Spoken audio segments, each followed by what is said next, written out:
नागपंचमीची कहाणी. आटपाट नगर होतं. तिथं एक शेतकरी होता. त्याच्या शेतात नागाचं वारूळ होतं. श्रावणातील नागपंचमीचा दिवस होता.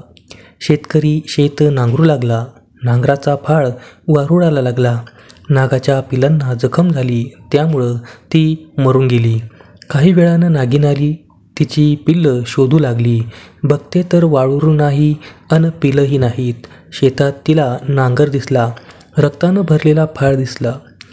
झालेला प्रकार तिच्या लक्षात आला. शेतकऱ्याच्या फाळाने आपला निर्वंश केला. आपणही त्याचा निर्वंश करायचा असे तिने ठरवले. संतापानं नागिन शेतकऱ्याच्या घरात शिरली. शेतकरी, त्याची बायको, मुलं, लेकी, सुना घरात होती. सर्वांना तिनं दंश केला. शेतकऱ्याच्या तिनं निर्वंश केला. शेतकऱ्याची एक मुलगी परगावी होती. नागिन फार संतापली होती. लगेच नागिन परगावी गेली. मुलीच्या ती घरी आली. मुलगी नागपूजा करीत होती. पाटावर नागिन 9 नागकुळं काढली होती. मोठ्या श्रद्धेने लाह्या दुधाचा नैवेद्य दाखवित होती.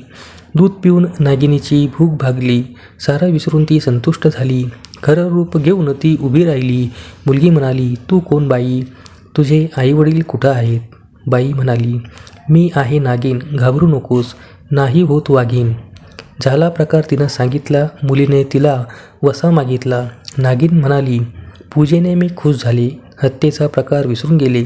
आता तुला देते वसा, विसरू नको. आजची आहे नागपंचमी. आज तळलेलं खाऊ नये आणि शेत जमीन खणू नये. भाज्या आज चिरू नयेत. तव्यावर काही शिजू नये. अन्न देते अमृताची कुपी. तुम्हा देईल संजीवनाची खुशी. मुलगी ती घेऊन लगेचच माहेरी आली. सर्वांच्या मुखात तिनं अमृत घातलं. सर्व जिवंत झाली. सर्वांना खूप आनंद झाला. घडलेली सर्व हकीकत तिने वडिलांना सांगितली. तेव्हा वडिलांना विचारलं, हे व्रत कसं करावं? मुलीनं व्रताचा विधी सगळ्यांना समजावून सांगितला. कितीही दुष्ट प्राणी असला तरी आणि आपण जर त्याची आराधना केली तर तो संतुष्ट होतो.